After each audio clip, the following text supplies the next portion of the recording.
Sala de Redacción. Hola, ¿qué tal? Bienvenidos a Sala de Redacción, este formato de análisis de las plataformas digitales del canal City TV bajo la dirección de Marta Beltrán. Hoy con un tema muy interesante para todos los ciudadanos que se conectan a través de nuestras plataformas digitales. La ley de insolvencia o cómo, mejor dicho, uno declararse en bancarrota, y vamos a desarrollarlo por supuesto con nuestros invitados, un panel de lujo por este lado. Me acompaña el profesor Mauricio Orjuela, que es docente de la Universidad Politécnico Gran Colombiano, profesor además con experiencia en campo jurídico y procesal. Profe, bienvenido, ¿y cómo le va? Gracias por aceptar la invitación de Sala de Redacción. Juan Sebastián, muy buenas tardes para todos, a ti, a tu audiencia. Bueno, profe, muchísimas gracias por venir, y por este lado, al lado derecho, me acompaña el abogado Wilmar Castro, que es socio director de LC Abogados, firma experta justamente en este tipo de estrategias, derecho concursal. Profesor, bienvenido y gracias por aceptar la invitación. Muchas gracias, Juan Sebastián, estamos acá entonces y gracias a tu audiencia. Bueno, arranquemos. ¿Qué es la ley de insolvencia? Y está bien dicho, profe y abogado, que le diga que es declararse en bancarrota. Arranco con usted, profe. Bueno, es un término que se usa dentro de, digamos, la sociedad, pero es un término inadecuado. Precisamente, pues, estamos, para aclarar de pronto la terminología, el término correcto es insolvencia, que es todo un ecosistema muy robusto y hay que distinguir pues, la finalidad o quienes son objeto de la ley de insolvencia y de este ecosistema jurídico. Que tenemos comerciantes, tenemos personas naturales comerciantes, y para ellos cada uno hay una disposición normativa diferente. O sea, no se dice bancarrota, abogado. Pues realmente es derecho concursal, Okay. es el derecho de la crisis. Entonces, el derecho concursal entonces esa es la parte, digamos, sustancial, y ya viene la parte procedimental, en donde se habla de procesos de insolvencia o estrategias de insolvencia, en donde no necesariamente hay que activar un aparato judicial para que esto funcione, sino que también hay aparatos extrajudiciales, lo que yo te comentaba ahorita, de estrategia empresarial, pues para tener un adecuado tiempo o momento y saber si estamos preparados o no preparados, porque no toda empresa está preparada para un proceso de insolvencia. Bueno, arranquemos con esta cifra que nos dice un poco lo que es acogerse a la ley de insolvencia, y es que el año pasado aumentó el número de personas que se declararon en insolvencia en un 58%, es decir, 11.018 personas en Colombia se acogieron a esta ley de insolvencia. ¿Por qué la gente, profe, se está acogiendo cada vez más a decir, venga, yo no alcanzo a pagar, nos vamos a acoger a la ley de insolvencia? Bueno, en principio no diría que tenga que ser un tema correlativo a la economía de Colombia, sino que sencillamente los procesos de insolvencia en cada uno de sus extirpes y condiciones pues tiene beneficios para poder mitigar precisamente esos riesgos que hace un momento estaba realizando o aproximándose el doctor Wilmer. Y en ese sentido pues podrían volver a negociar precisamente esos pasivos insatisfechos para acomodarlos a un plan de pagos que sean cómodos para esos deudores que están en crisis. Entonces, en parte, pues se debe más que todo diría yo, a una mala crisis, una mala gestión del negocio, una falta o ausencia de gobierno corporativo, puede ser una de las consecuencias, atendiendo que la mayoría de las sociedades en Colombia son pequeñas y medianas empresas, y igualmente, pues, la imposibilidad de la formalización laboral también es un punto importante, al menos para las personas naturales.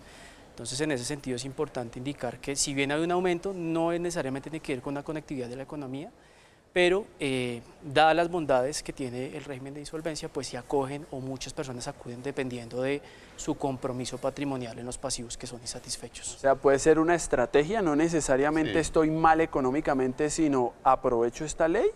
Son estrategias de insolvencia, también hay que saberlas manejar. Por supuesto, también está el tema del voz a voz, ¿no? Las personas empiezan a ver que la insolvencia no es el punto final, que puede haber una vida después de la insolvencia. Yo me puedo declarar en bancarrota, pero puedo seguir resurgiendo. Claro, porque es una oportunidad. Aprovecho también el aparato financiero. Un renacer, sí. De hecho, la ley 2437, que modificó la ley 1116 y volvió permanente los mecanismos que habían sido creados durante los estados de excepción a raíz de la pandemia, tiene unos mecanismos muy interesantes en donde ya no solo se ve la insolvencia como una estrategia, sino también como una oportunidad de negocio, y ya se están creando fondos de inversión especializados en comprar e invertir activos en insolvencia, especialmente en procesos de reorganización, ¿no? Porque es importante también hacer esa claridad de entrada, porque hay procesos de reorganización y procesos de liquidación obligatoria o procesos de liquidación judicial. Entonces, estos procesos de reorganización lo que ayudan es poner orden en la casa, y cuando se hace la tarea y se llega al acuerdo de reorganización, que es un acuerdo construido entre los acreedores y los dueños de empresa, y también las entidades, por ejemplo la DIAN, y los pasivos con las entidades financieras. Entonces, si se sigue, el proceso de reorganización es como si fuera la intervención adecuada para poder recuperar la empresa.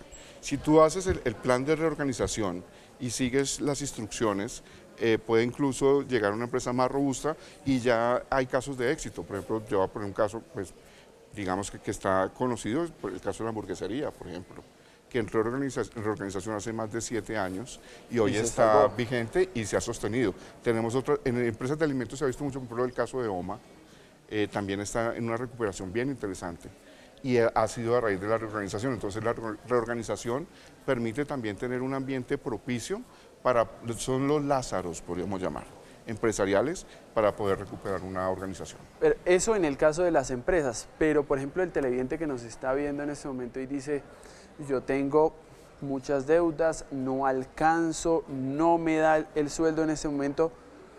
¿Cómo sabe uno, profe, que puede acogerse a esa ley? ¿Qué requisitos tiene que cumplir, por ejemplo, una persona que en este momento nos esté viendo por las plataformas digitales? Bueno, el marco normativo es la ley 2445, precisamente de este año, en donde hubo un cambio al Código General del Proceso, ley 1564, en donde básicamente la ley determina los supuestos de hecho para poder acceder a el régimen de insolvencia personal natural no comerciante. Básicamente nos informa la ley que debemos estar en imposibilidad de pago, cesación de pago de 2 o más obligaciones, tener 2 o más procesos judiciales en curso, o igualmente es importante de pronto la imposibilidad a 90 días de pagar o sufragar las cargas patrimoniales que tenga esta persona. Entonces son los supuestos de hecho. O sea, no haber podido pagar las deudas durante más de 90 días. Una deuda, dos deudas. Dos o más obligaciones que representen al menos el 30% del patrimonio de ese deudor. Y en ese sentido, pues promover ante los centros de conciliación, ante las notarías más cercanas, pues los procesos de, en este caso de insolvencia, que como bien lo decía el doctor, pues es importante distinguir. En primera fase encontramos una fase de negociación de deudas respecto a las personas naturales, y si no se da cumplimiento, se vota desfavorablemente el acuerdo de negociación que parte de la conciliación con los acreedores, pues se pasa a la liquidación del patrimonio del deudor. Esa sería, digamos, los supuestos de hecho. Uno podría, abogado, declararse en insolvencia si tiene una deuda con el ICETEX. ¿Eso también cuenta como una obligación? Sí, es una obligación tal cual. Por ejemplo, no sé, un estudiante que está recién trabajando. Sí, y demás. Sí, cumpliría con las normas, es una obligación dineraria como cualquier otra. Y estaría entonces dentro del componente, tiene que ser 2 o más deudas, esa es la causal de cesación de pagos, ¿sí?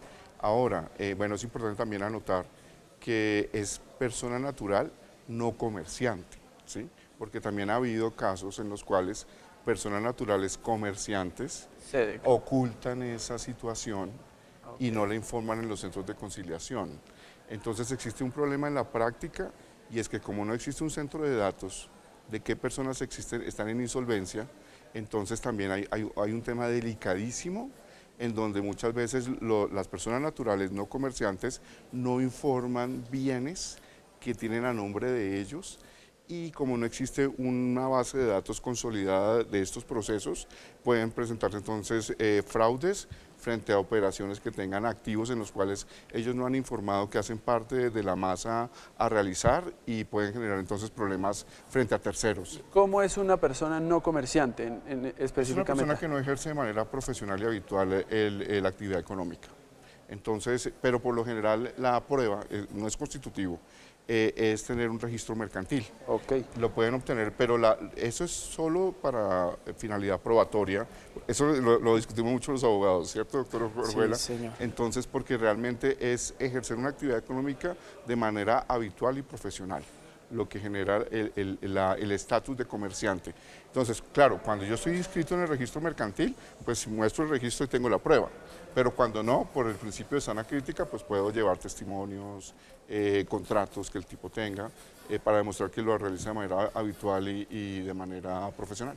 ¿Hay algún monto mínimo? Digamos, no sé, gano un salario mínimo y no me alcanzo y tengo deuda de tarjeta de crédito, tengo deuda con un pequeño vehículo que adquirí, ¿o es indiferente? ¿Cualquier persona se puede...? No, dentro de los supuestos no está en un monto mínimo, pero sí a veces montos máximos, al menos desde el punto de vista del comerciante, persona natural comerciante, que es una de las modificaciones precisamente que tiene la 2445 del 2025, en donde ya integra en el Código General del Proceso, habían algunas disyuntivas, algunos problemas respecto a la admisión en el proceso de negociación, en los procesos de liquidación de personas naturales comerciantes, que como lo decía el doctor Wilmar, practican de manera habitual y permanente el comercio o tienen prácticas comerciales y se genera una presunción de ser comerciante.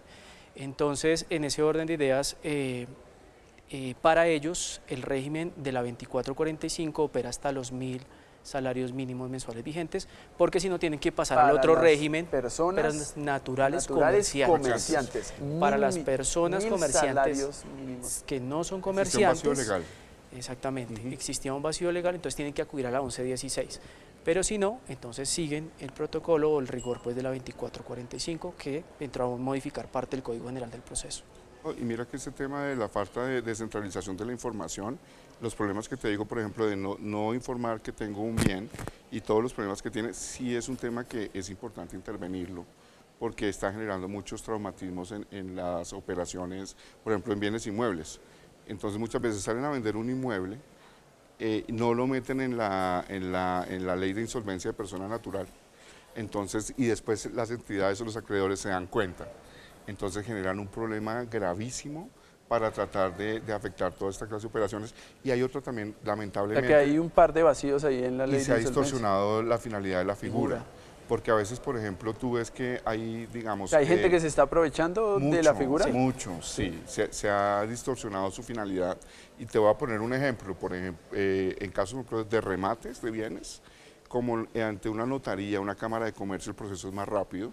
Han congelado remates de bienes a punto del remate con un proceso de insolvencia de persona natural. Entonces, pues imagínate, ya a puertas de que se entregue el remate, se paga el acreedor, se entra en un proceso de insolvencia y suspenden todo. Y se evita el remate. Y se evita el remate. Respecto a eso, pues de pronto complementando la idea del doctor Wilmar es... entrar en régimen de insolvencia tiene unos efectos importantes y es precisamente la imposibilidad de seguir procurando los procesos judiciales que están en curso.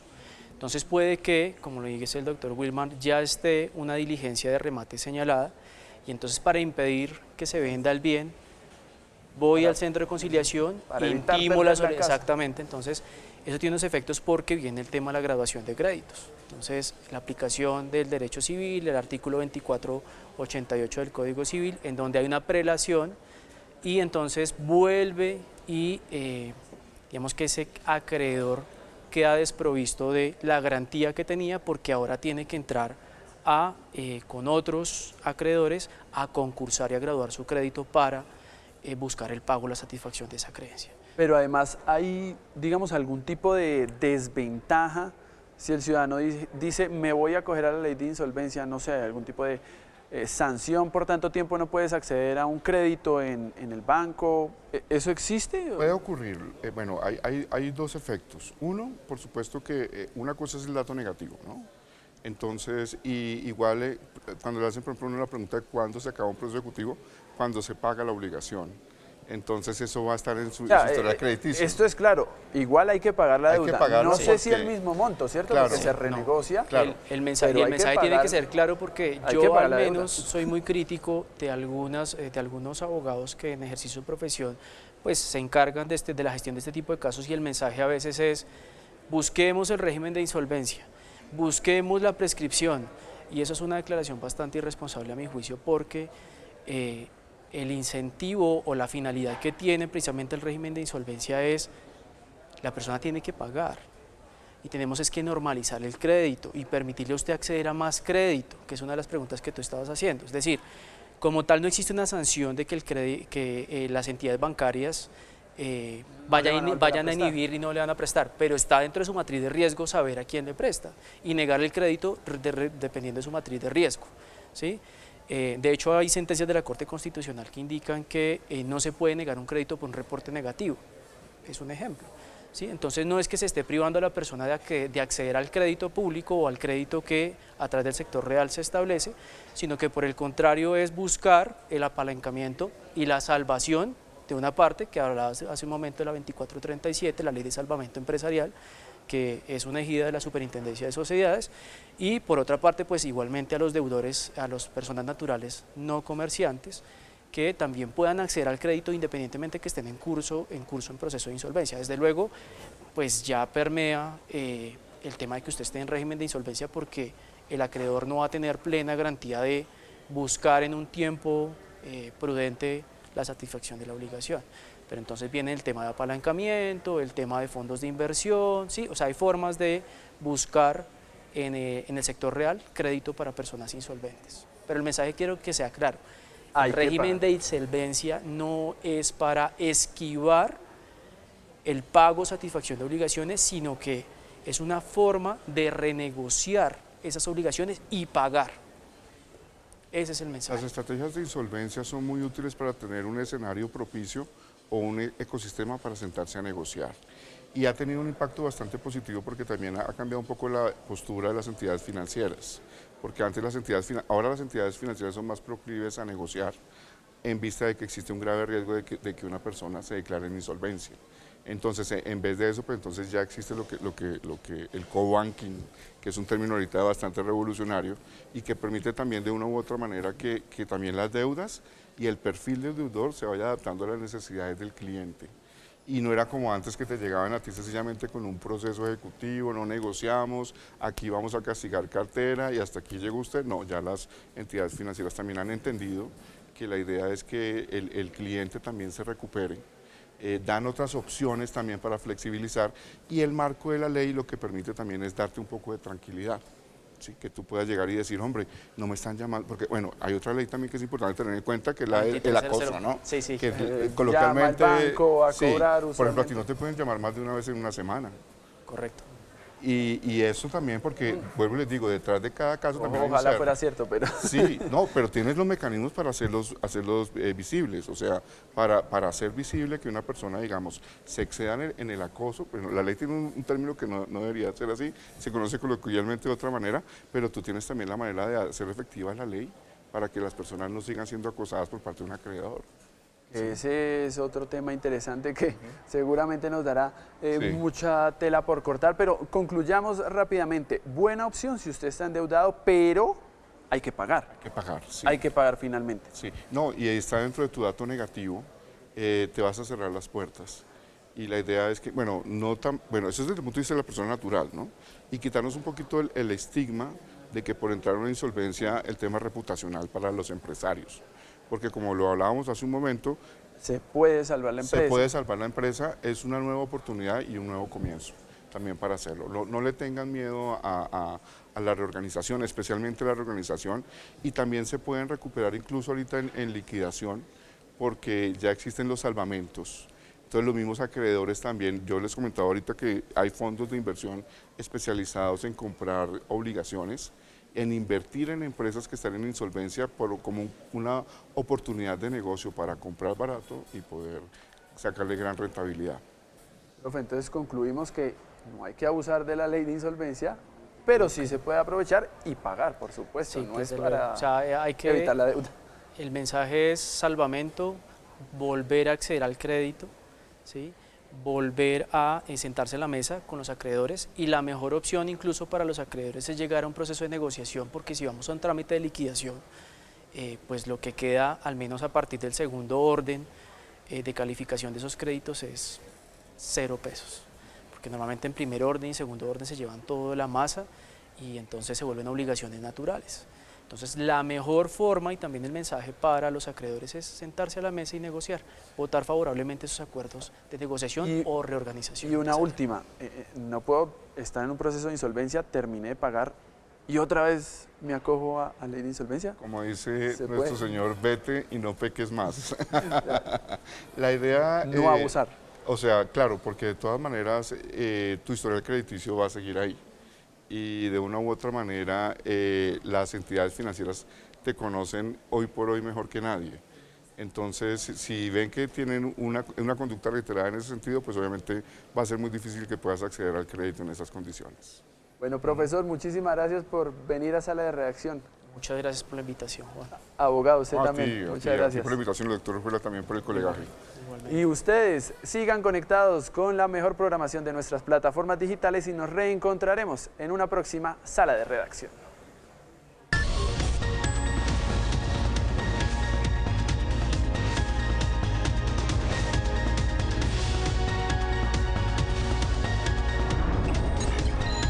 Sala de Redacción.